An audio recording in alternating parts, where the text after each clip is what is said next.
It's the intersection of homelessness and domestic violence.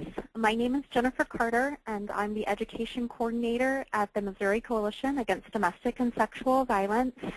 I'm really thrilled that the Missouri Association for Social Welfare, MASW, has been hosting the events. We held 4 live webinars last month to get feedback from participants.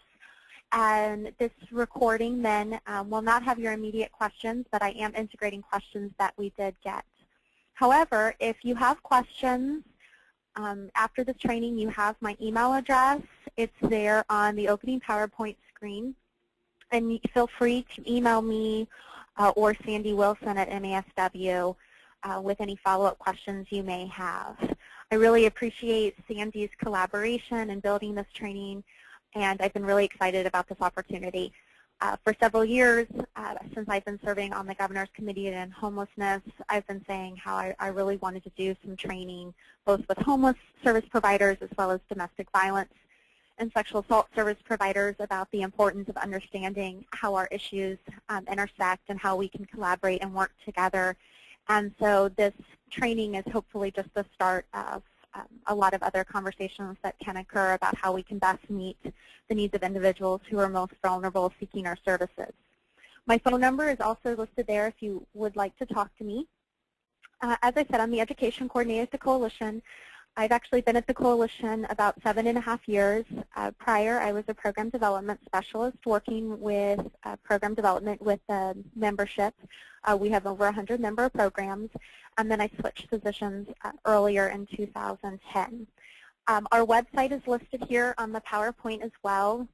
There's going to be a couple of materials I'm going to reference that PDFs and hard copies will be made available to you, but I'm also going to reference how you can access those materials off of our website. And so if you haven't gone to the Coalition's website, I encourage you to be able to do so. It's www.mocadsb.org. If you just go to MCADSB, you'll get another state coalition. So we're the mocadsb.org. So to get started, when I was visualizing this training, one of the things that kept coming to mind is, you know, in my program development work, a lot of what we talked about is it's really important to be mission specific. You really want to have a particular focus of your organization. You don't want to just be chasing money. You really want to have an idea that each day your mission statement is really what guides your work.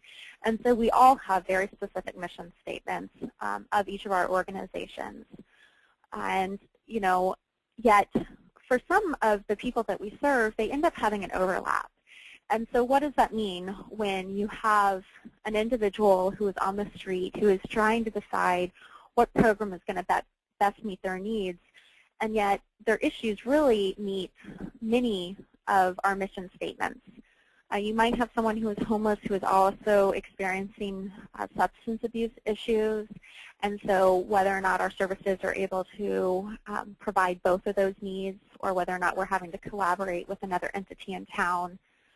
You might be dealing with sexual assault or sexual violence. Sexual exploitation is something that often occurs among homeless individuals, particularly homeless women.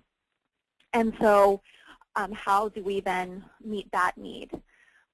Then domestic violence. They might be currently homeless because they're fleeing a domestic violence situation, or fleeing a domestic violence situation is what originally led them to be homeless, and now they've been stuck in a cycle of being homeless, which is the next point. So when survivors, when people who are homeless are seeking our services, sometimes the complexity of the issues that they've experienced don't always meet our mission statements. They might have multiple needs, and so it's so important for us to be collaborating then with other service providers. Because our organization might not be able to meet all of their needs, but when we look at all of our community resources, we as a community should be able to meet their needs. And it's part of why HUD, the Housing and Urban Development, has had such a strong emphasis on collaboration. It's part of the importance of the continuum of care meetings, the Governor's Committee on Homelessness, is being able to have those different entities come together. And yet, collaboration goes beyond meetings and providing program updates about what's new. It's about how can we come up with some innovative ways to best meet the needs of individuals who are seeking our services. So for example, if my domestic violence shelter is full and somebody's not in immediate danger from their batterer, can the homeless shelter provide bed space while we're providing case management or support group to meet that domestic violence need? As well as we all have a part to play in reducing sexual exploitation and sexual assault. Research has shown, and I'm going to talk more about this in a couple of slides, is that when a woman is homeless, it dramatically increases their chance of not only being in another intimate partnership where abuse occurs, it also dramatically increases them being sexually assaulted or sexually exploited because they've been homeless, they're living on the streets, and they're just trying to figure out what to do to get a roof over their head. And sometimes their children are involved as well in terms of they're just trying to seek safe shelter for their children. I also want to be clear that the goal of this training, this webinar, isn't to make anyone an expert on domestic violence.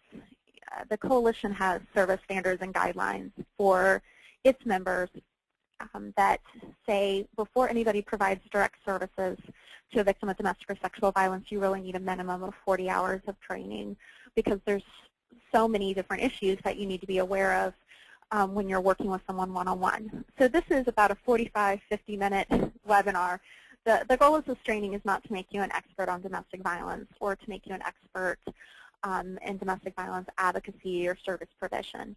It's to at least increase your awareness, maybe reinforce some practices you're doing, or give you ideas about ways you can have a richer collaboration with domestic violence service providers in your community.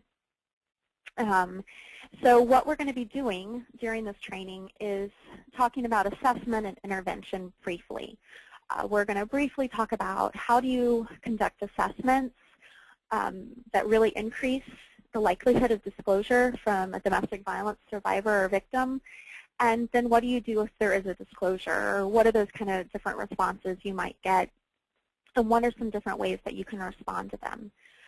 The goal of this training is to increase your understanding and awareness of your role and responsibility regarding domestic violence assessment and intervention.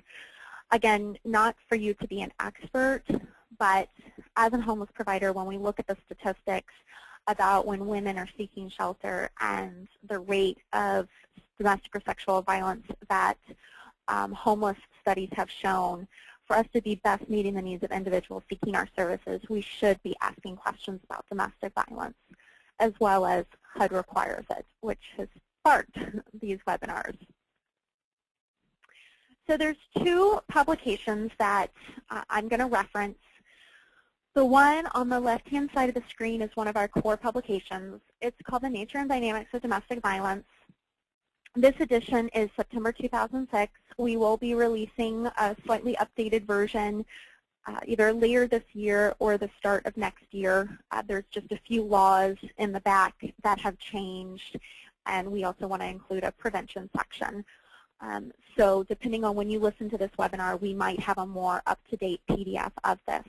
But this is our core document about what is domestic violence. And so if you're wanting more information, I would encourage you to read it.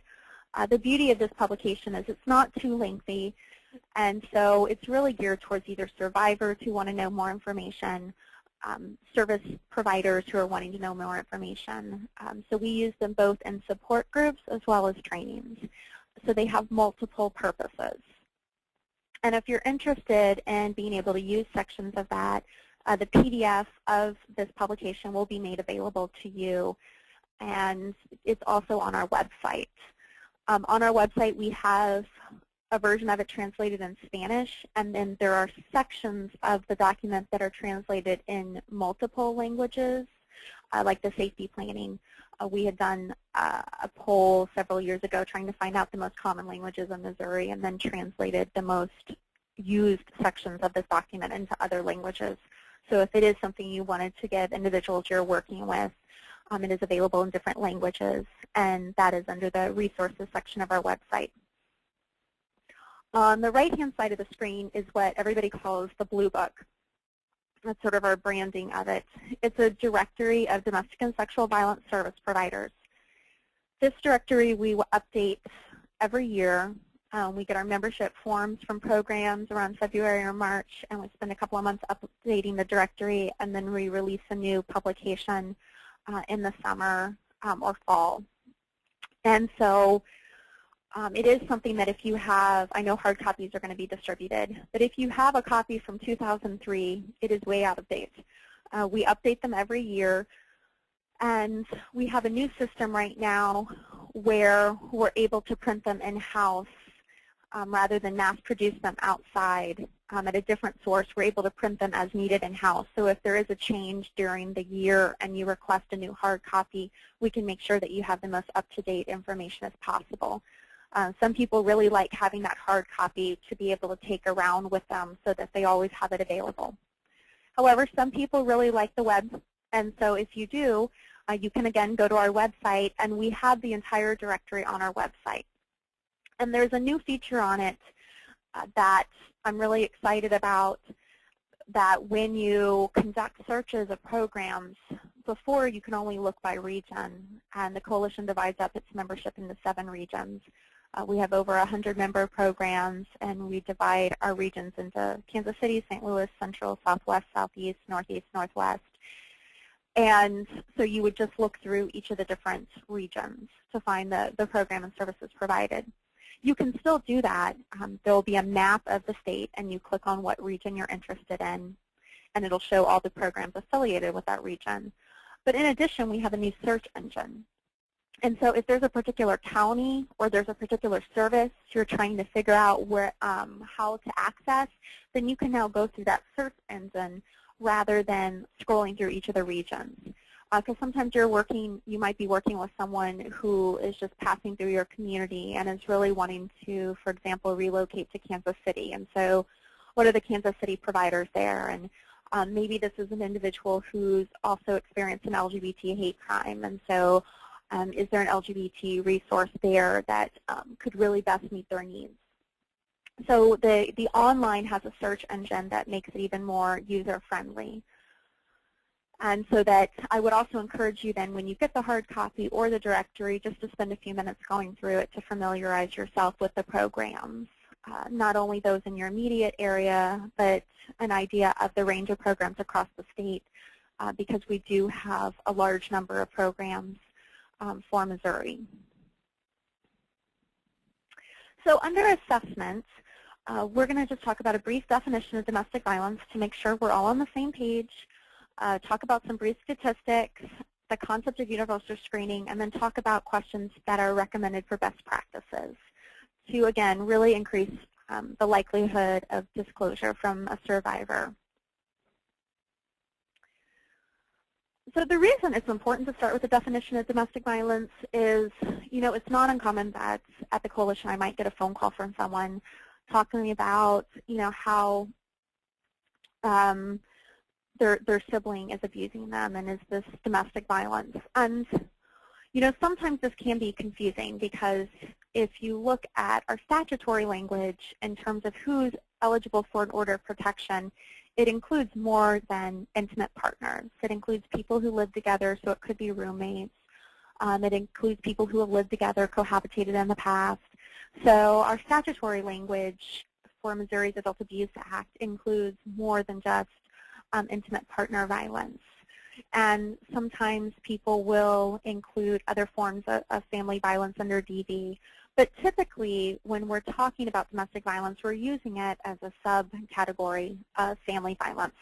So if you look at family violence as an umbrella term, it's all-inclusive of a variety of forms of violence that might be occurring within a family setting. It might be incest. It might be elder abuse. It might be sibling abuse, child abuse and neglect, and it may also be domestic violence. Typically, when we're talking about domestic violence, we're talking about intimate partner violence, that it's people who have dated, there's a romantic nature to their relationship. They may have been married, they may have not. They may have lived together, they may have not, and they may have children. They might have had children in common, but it's a romantic relationship. And that's typically what we mean by domestic violence. It's a pattern of assaultive and coercive behaviors. And that's really important because sometimes I get questions about, one time I was, when somebody's looking at the power and control wheel, which we don't go through in this presentation, but is in the nature and dynamics of domestic violence, one of the tactics of abuse is emotional abuse. And so sometimes I might get a question about, one time, my partner and I had been arguing, and I finally had just had enough, and I called her a name, and it's the one time that ever happened. Are you saying that that was domestic violence? And if it's truly a one-time incident that didn't cause fear or harm in another individual, and it's really not about establishing a pattern of control over your partner, then that isn't really what I consider domestic violence. Domestic violence is looking for that pattern of behaviors, and it's a range of assaultive and coercive behaviors. And the reason that that's important is, as we've done some really amazing education in the domestic violence field about DV. A lot more people are familiar with the term than they used to be. And yet people have an idea that domestic violence means a black eye. And so if my partner didn't hit me, that must mean I've not experienced domestic violence. And there's a lot of assaultive and coercive behaviors that can be used against your current or former intimate partner that may not result in a black eye, but that can be just as threatening and fear-based. So for example, a partner regularly strangles his wife. That's something that is life-threatening that hasn't resulted necessarily in a black eye. Perhaps he has, I actually was talking to someone recently who, her partner was incredibly manipulative and knew that line he couldn't cross so that it would be more difficult for law enforcement to be involved. And he would come really close to hitting her. He would have weapons out and come very close to actually causing harm with those weapons, but always started in just enough time so that it would never clearly show a violation of domestic violence laws. Yet that absolutely created an effect in that person, the survivor in that situation. And so it's important for us to understand that there's a range of behaviors that can be occurring, and that as our laws have been increased to hold batters accountable, batters are also very manipulative and know where some of the gaps are. So sometimes, because of the information and the education that we've provided the community about domestic violence, sometimes survivors don't identify what's happened to them specifically as domestic violence. And we're going to talk about that in a few more slides. But I at least want to make sure that we're clear that we are talking about a pattern of behaviors that have happened over time, and it's not a relationship based on love and respect. There's actually another wheel out there that shows the difference between a healthy and unhealthy relationship, a healthy relationship and a domestic violence relationship, that really contrast what those dynamics would look like. Sometimes another question I'll get asked in training is, because when we talk about financial abuse or economic abuse as a tactic for assaultive or coercive behaviors, somebody will ask, well, I have my husband take care of the finances. Are you saying that that's domestic violence? And then we process, well, no. How did you come to that decision? Was that a mutually decided upon decision that you really don't want to know how much is in your checking account, you really don't want to pay the bills, that's something you're really not interested in, you really trust your partner, and that's just the dynamic of what works for y'all in terms of negotiating duties in your relationship. It would be very different if you didn't really have a conversation or choice in terms of how it's being implemented, and it's actually being used to threaten your safety or feel like you don't have options. That's a very different dynamic. So again, just being clear about what those behaviors can be. Also, I always do a pronoun disclosure, and there is more information about this in the nature and dynamics of domestic violence. The single greatest denominator about victims of domestic violence is the overwhelming majority are women. The most conservative Department of Justice studies have shown that about 1 in 4 women experience victimization at some point in their life. And this is across socioeconomic background, it's across race and ethnicity, it's across education level. the only single pronoun, the only single denominator is that most victims of adult intimate partner violence are going to be women. Now, some of that data can start to change slightly in teens or if you go into child abuse and neglect. But when you're talking about intimate partner, adult intimate partner violence, domestic violence, the overwhelming majority are women at the hands of a male partner. Now, that's not to exclude that domestic violence does occur in LGBT communities. You have domestic violence occurring in gay and lesbian relationships. And you do have situations in which a male is being victimized by a female partner. And then that has a host of its own dynamics in terms of there can be barriers in terms of accessing services and difficulty in people maybe taking you as serious.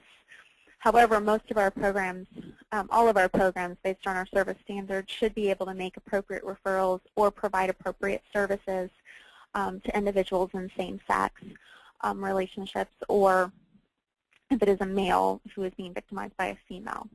However, as I said, the overwhelming majority are females who are being victimized by male partners. The other stat that's important to mention is that when they've done behavior-based studies trying to identify how many women have experienced some form of domestic violence in their life, those numbers do not parallel for males who are offenders. We know that it's not 1 in 4 men who are offenders.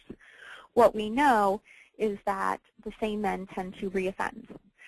So one perpetrator will end up having multiple victims throughout the course of their life. We don't have an exact figure about what percentage that would look like, but we know that it's definitely not the same percentage as the number of women who are victimized because the same men repeat offend and have multiple victims for that one person. So part of what the coalition does each year is it collects service numbers from its member programs. This is something that we've done since the early 90s.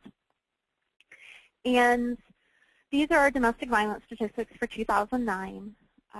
We wait until the end of every year. We do some quality assurance with the numbers, and then we release statistics in spring in time for mid-legislative session.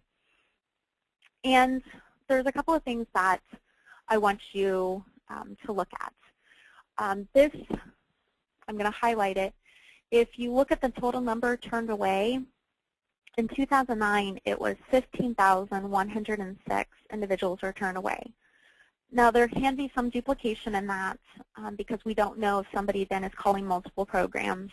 Sometimes in a community that has multiple shelters, that might happen, but that's not always the case because, for example, Kansas City has a regional hotline, and so they're really only calling one number to find out what bed space is available in that community. But there can be duplication. But I just want to contrast this from what the number was in 2008, because in 2008 there were 9,000 turned away. So that's a dramatic increase in the number of individuals that we've seen turned away within 1 year. And we also do a bed count that we know how many beds are available to domestic violence programs every year. And that fluctuates a little bit based on membership or resources. Sometimes the program is able to expand, sometimes they shut down. So there can be some fluctuation, but there has definitely not been anything. It's pretty stable year to year. And so there has definitely not been a fluctuation in bed nights that would have resulted in a 6,106 number difference. We know that there are people trying to access services more than ever, and they're being turned away. And what that means as well is when somebody is desperate, when somebody needs a place to go, they're going to be calling anybody that they can, and they may be calling a homeless provider. And so, again, it's really important for us to try to figure out how to meet all these unmet needs and what we can do about that.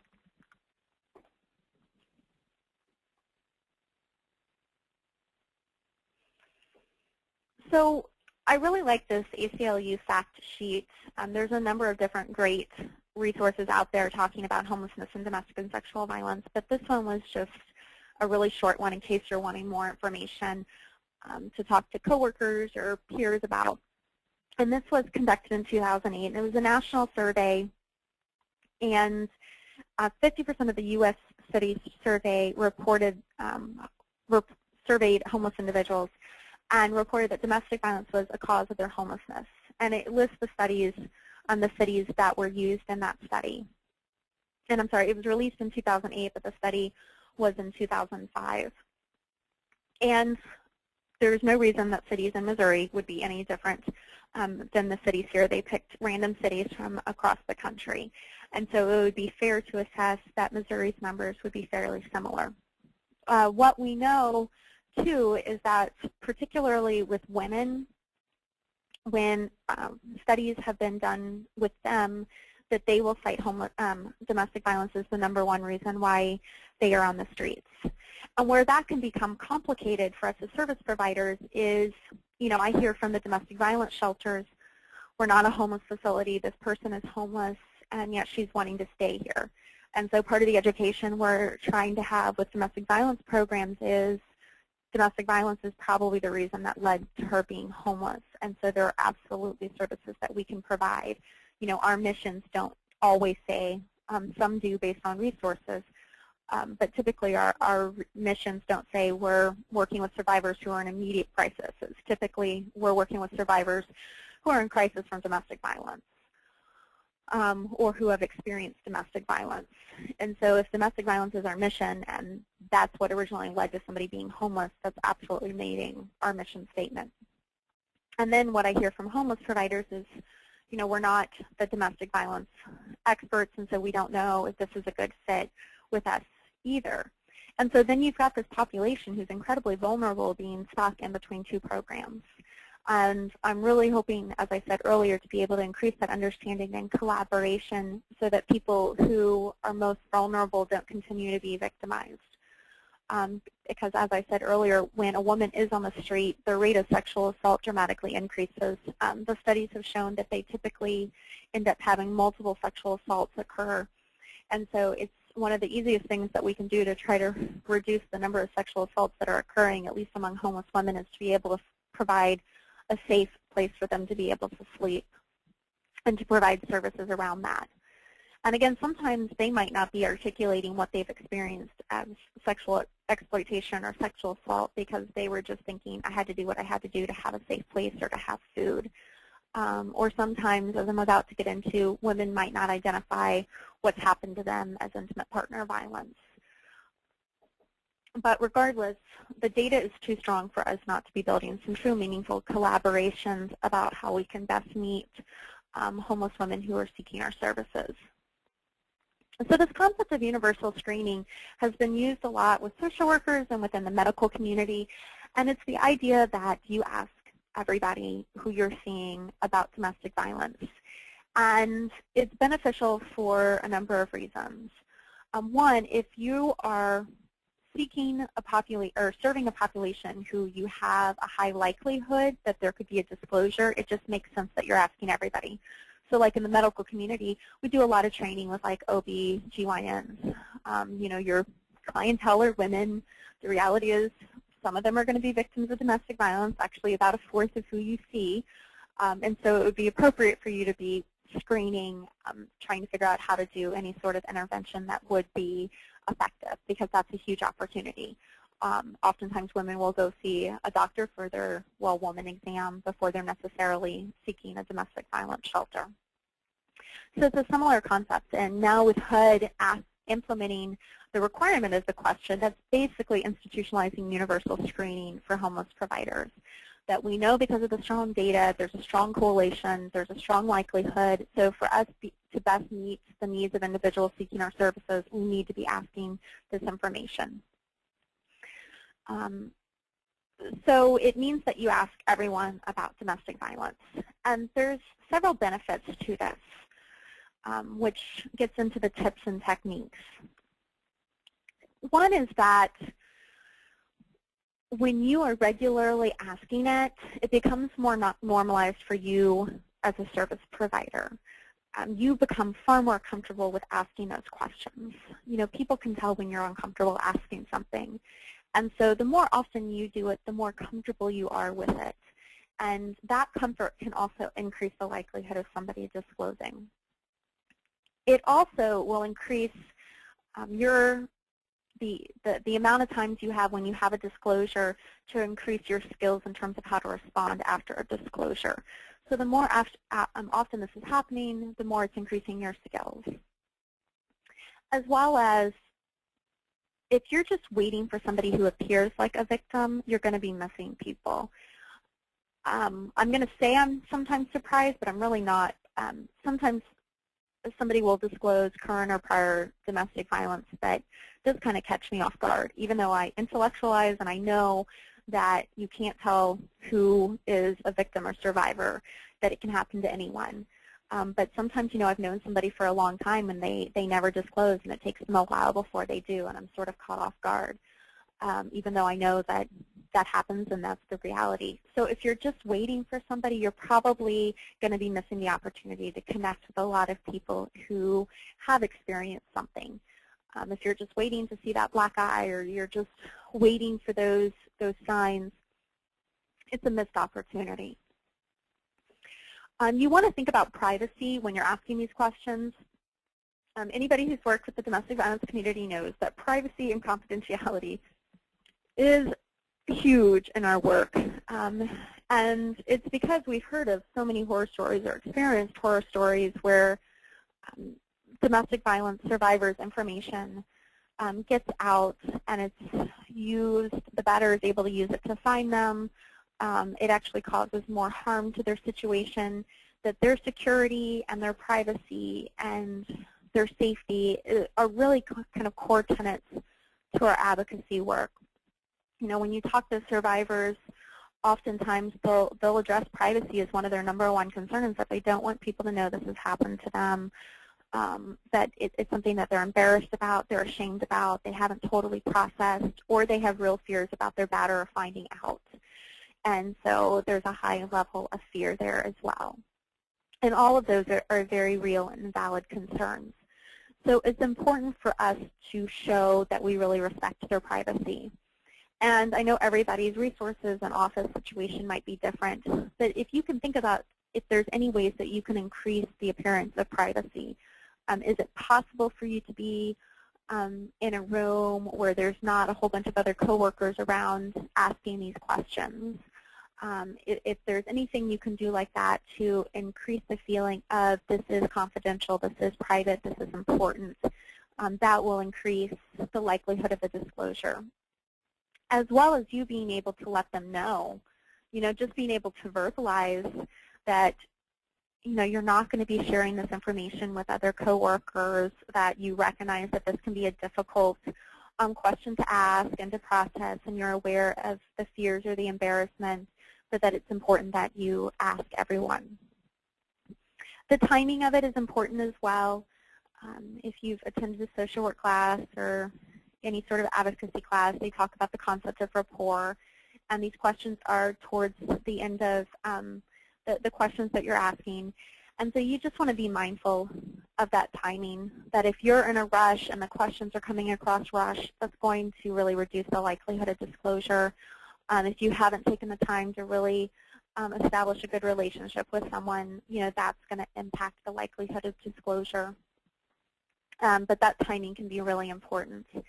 And I'm going to talk in another slide about what's a good framework then for presenting this information. But do consider the timing of it because, again, we are wanting to show we do recognize that privacy can be a concern when asking about domestic violence. And normalizing as well as for victims and survivors. I put that there kind of like the things that we talked about earlier in terms of making sure we're on the same page about what is domestic violence. Survivors and victims oftentimes are not identifying what's happened to them or what is happening to them as domestic violence. Some do, but some don't. They're minimizing the behavior that's occurring. None of us wants to think that we will end up in a domestic violence situation. That is not the American dream. That's not what we hope in terms of what we want for ourselves. And so there is minimizing that can occur, or there's a misunderstanding. You will hear victims say, and it's one of the examples I'll go over, well, he hasn't hit me. And And so just recognizing that victims might not identify as a victim, and they might be minimizing behavior that is occurring. Again, I think we've done so much great public awareness about domestic violence that, and the idea of being a victim isn't really empowering. That's why I also use the term victim and survivor interchangeably. But when somebody's accessing the criminal justice system, they're very much viewed as a victim in that lens. So, just be aware that sometimes victims have become so normalized to it. They may also be normalized to the abuse. They may not articulate some of the behaviors as fearful. Not all will, but some will, because they become so normalized that they just think this is the norm, this is constant. They no longer can imagine what their life would be like without that. And if they also grew up in an abusive home, that really might be their norm. And so that's, again, why it's important to be asking behavior-based questions, which we'll get to in a minute. Language, that just sort of reiterates when I talk about language, about the concept of domestic violence. If you just ask somebody flat out, are you a victim of domestic violence, you're not going to get as high of a disclosure rate because some people might not have a full range of what domestic violence means. They might be someone coming from a different country, and maybe they don't have that exact term there. English might not be their primary language, and so is interpretation being provided. And so it's really important then to provide some clarifying information about what you're asking for. Same thing with victim and abuser, or perpetrator and survivor. I train and teach a lot, and I use those terms because they're really easy for training purposes. But when I'm actually working one-on-one with a survivor or victim, my job isn't to convince her that she's a victim, and I typically am not calling her batter or her batter. I'm using the name that she's calling him. I'm wanting to use the language that she's using. I still want to be able to express concern about unsafe, unhealthy things that I might consider domestic violence and let her know that really seems like domestic violence to me. But I'm not wanting to say you are a victim or your partner is a batterer. I'm really trying to use the language that she's using to keep that conversation and rapport going. It's not uncommon that you might find somebody then feel defensive for their partner, because really what they're feeling defensive about is the choices that they've made being involved with this person. Even though no one chooses to pick a batterer, they're very manipulative. You realize a year, 2 years in the relationship, but people feel defensive and it comes across like they've made a bad choice. So that's important to recognize. And just to have the expectation that you can implement all of this and somebody might still choose to lie to you. They still might not feel comfortable, and that's okay. But all of these tips and techniques will increase the likelihood and allow our collaborations to become richer. So universal screening, when you're implementing it, I always give some sort of framework or definition about what I'm asking. So for example, when I'm training the medical community, I always let them know, give some sort of descriptor before you ask about domestic violence-based questions. So let them know, because domestic violence is so common among women, particularly homeless women, I make it a priority to ask this of all the people that I see, as well as it's a requirement now of HUD.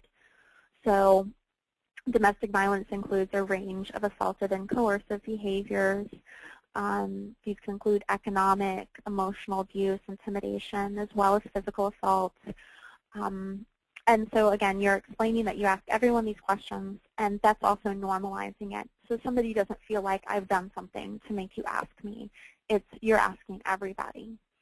And letting them know that disclosure is their choice. Again, respecting their privacy and being able to tell them that. So if you're very literal in the interpretation on the HUD stuff and you ask, have you ever been a victim of domestic violence, it really doesn't truly meet the intention of the policy, because we're really wanting to have an accurate idea of who all has experienced domestic violence who's seeking services. And so all these tips and suggestions can really increase the likelihood of someone disclosing whether a family member has been a victim or they have been a victim. So if possible, ask a couple of behavior-based questions. Have you or family member ever felt, to your knowledge, unsafe with their intimate partner? Or tell me what if you had a disagreement with your intimate partner, what that might have been like. Or has jealousy ever been an issue in any of your romantic relationships? Have you been or are you currently concerned about being harmed by your partner? Are you in a relationship in which you have been physically hurt or felt threatened? Do you ever feel unsafe or not comfortable at home? Have you ever had sex when you weren't wanting to with your partner or former partner? And these are just several examples. Again, for time, you're probably not going to be able to ask all of them. But if you're asking questions that are really geared more towards behavior, as well as finding a question that you feel comfortable asking, then that'll give you a more accurate idea about what's going on. And again, you can provide feedback and information, which we'll get into in the intervention. So what happens after you've asked those great questions and you've done it with privacy? What are the kind of disclosure responses that you might get? And then how do you offer referral and relationship building?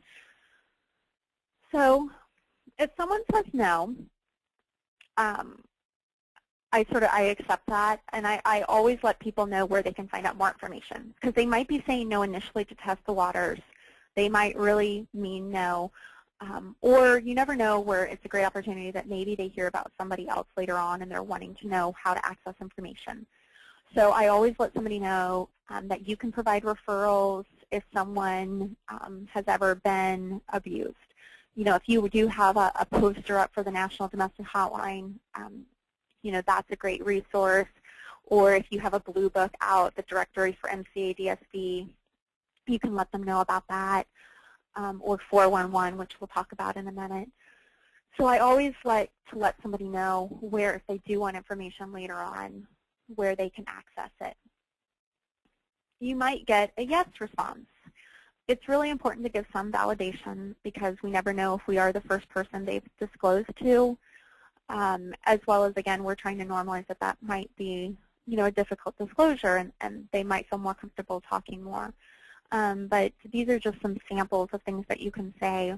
Thank you for feeling comfortable to tell me, as I know it can be difficult. I'm sorry something like this has happened to you. The abuse is not your fault. I'm concerned about your well-being and safety. And again, let them know that it's not required, but that if they're interested in connecting with somebody who is an expert in domestic violence, that you can help them connect with that. As well as, oftentimes, one of the tactics of abuse is isolation. And so victims of domestic violence will oftentimes report feeling very alone. And so that's part of why it may be important for them to want to talk about that experience and their story with people who have worked with many other people who have also experienced similar stories. And so I always, as I said, like to give feedback for that. Again, let them know it's not required, but connect them with a local resource. And the directory will let you know what those local resources are. If you don't have a resource that is closely accessible, a hotline is always a great resource, a referral. And I'll talk about that in a minute. But you always want to make sure that somebody knows who they can call, as well as if they know that they're going to be relocating to a place that does have domestic violence experts, you could at least point them in that right direction or connect them to the National Domestic Violence Hotline. What sometimes is very common is you get what I call a mixed response. You get those responses where people either are kind of testing the waters, or they're not totally comfortable, or they're still processing the information of, well, my ex was very jealous, but he never hit me. And so you can give some follow-up of, domestic violence includes abusive behaviors in addition to physical assaults. Or I don't like the way he yells at me and calls me names, but I would never say he's abusive. And you can still give feedback about, I'm concerned about your safety, as yelling and name-calling are not signs of the healthiest relationship. When somebody is giving me like red flags, I like to follow up with them and at least let them know, that's not normal in all relationships, and it's still something to be concerned about. And again, you can let them know that if they ever want to talk to somebody, even if they don't identify as domestic violence being the issue, domestic violence advocates are really well versed in healthy and unhealthy relationships, and can still be an appropriate referral.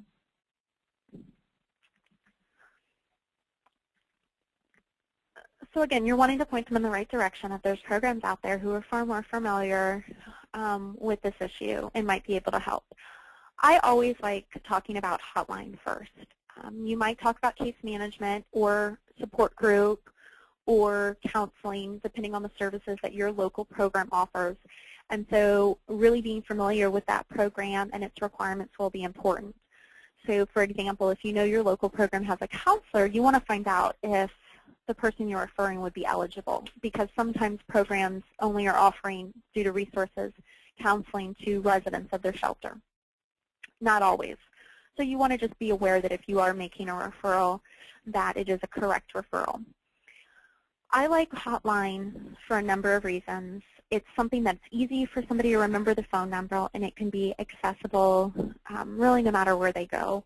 And it's a way for them to then test out the domestic violence programs. The National Domestic Violence Hotline is listed there. It's 1-888-799-SAFE. It's also in our directory and in the DV 101, the Nature and Dynamics of Domestic Violence. And they update their program listing every year with the coalition, so their programs are up to date. They conduct three-way phone calls, so if a survivor calls them, they can connect them with a local program and then get off the phone. Or they can provide crisis intervention and information to the survivor. Sometimes survivors are calling at the middle of the night. They've had a nightmare. They're just wanting to talk to someone. And so I always really encourage people to consider the hotline. It is a service.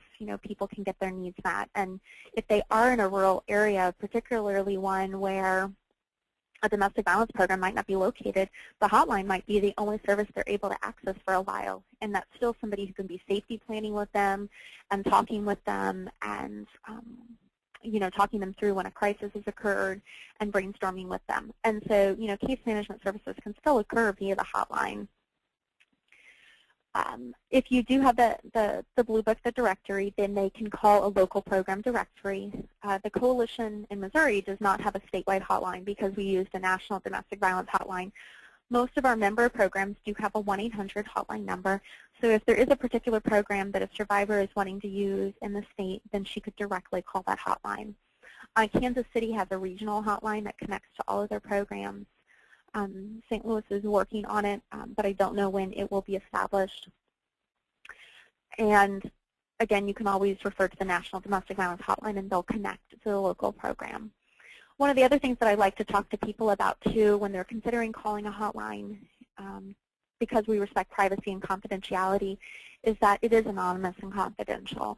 They don't have to tell their name. They can make up a name if they want. They don't have caller ID. That's why hotlines were originally developed and established and successful, is because people can call and choose how much information they want to disclose. And it's actually part of why they can be really successful. As research has shown, people will actually disclose more information oftentimes on a hotline call than they will in person because they feel like they have a lot more anonymity. So it's a really successful referral. Relationship building. I would really hope that the referrals you make, you have some relationship building with. HUD requires relationship building. It's about that true, meaningful collaboration. So if you do have a local domestic violence program, I would really encourage you to be able to meet with them and offer maybe some in-service for them to learn more details about your program and vice versa. So in-service cross-training to make your referrals more detailed. Again, not only are you wanting to make sure that people you're referring are going to meet their criteria, but the more information you can provide, the more likely somebody is to follow up on the referral. Like if you let somebody know, Jane is the person who does, court advocacy at our local program, and people have spoken really highly about her. Here's where her office is. Here's when she's typically there. There's a bus line right there. I can help you get connected. The more information you can provide to somebody, the more likely they are to follow up with that referral and feel confident about it. And you also want to be careful with jargon in this. I've talked a lot about advocacy, and that's sort of a normalized word in my world. But when you're talking to a survivor and you say, well, they offer advocacy, what does that really mean? Some people might not feel comfortable saying, I don't understand what that is. So being able to talk about what does advocacy mean? Why might that be beneficial for someone? We really need to make sure that when we're talking with people outside of our fields and our movements, that we normalize what our language means to them. As well as, again, this is a great opportunity for in-service collaboration. Like at the Coalition, since I've worked here, it's been really important to me to be able to meet with as many of our member programs at their own facility. It's really helpful for me when I'm with girls that I know what our program shelters look like. I kind of know the layout. I've met their staff. I have an idea about their community. It makes me far more knowledgeable when I'm making referrals, and I think it's the same thing for local service providers, that if that's something that you haven't done, if their staff haven't come to your facility and vice versa, or y'all haven't provided cross-training, I think this is a huge opportunity that's missed that I'm hoping will happen after these trainings, these webinars. In terms of follow-up with the clients or survivors that you're asking questions of, be mindful what you document. You don't need to document the details of what they disclose. You're required just to do that check off and then the time frame. So be mindful about what all you document. And cross-reference. I know that you have to maintain confidentiality for other service recipients staying in your program, but part of where this sparked an interest for me is I've been serving on the Governor's Committee on Homelessness for a few years and trying to figure out how I could increase some training between the different entities. And I took a complaint from a woman who had been staying in a program, a homeless shelter in Missouri, and had repeatedly told them, I'm a victim, I'm a victim. So this was somebody who was very aware of her situation, had really grasped the language, was, really at a very good place in terms of understanding what was happening. And they allowed her batterer then to be staying at the facility and gave her no warning about it, didn't give her a heads up. She runs into him walking down the hallway in the building. And, if this sort of situation were to occur, we need to be mindful of letting someone know they may want to go to a different facility. This may no longer be the safest place for them to stay. We can still maintain our confidentiality, but also giving people a heads up because it was definitely something that really upset this woman and traumatized her. And it's, again, part of where we just need to be, it needs to be on our radar. I don't want it to then happen that the unintended consequence of that to be a homeless provider doesn't want to take a woman who might have concerns about her batterer following her because if she needs a place to stay, she needs a bed. And yet, on the other hand, I think we just need to be mindful about, if she is letting us know, what can we do to at least let her know if she needs to leave and find a different facility. You can also check in just to see if the referral was helpful. It's always good feedback if she didn't have a positive experience with a domestic violence program to be able to communicate that with them, or to find out if she had, positive feedback. That's something that you can also share with the local program that can, again, increase that relationship building.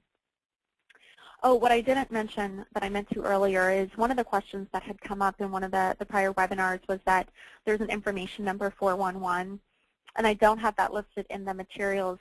But if you talk to people about that, the National Domestic Violence Hotline number is connected through 411, so that would also be an appropriate referral as long as people are aware that the hotline is accessible through it. With that, as I said, if y'all have any additional questions, feel free to email me or contact MASW. I really appreciate your interest in the webinar, and I look forward to our future work together. Thank you.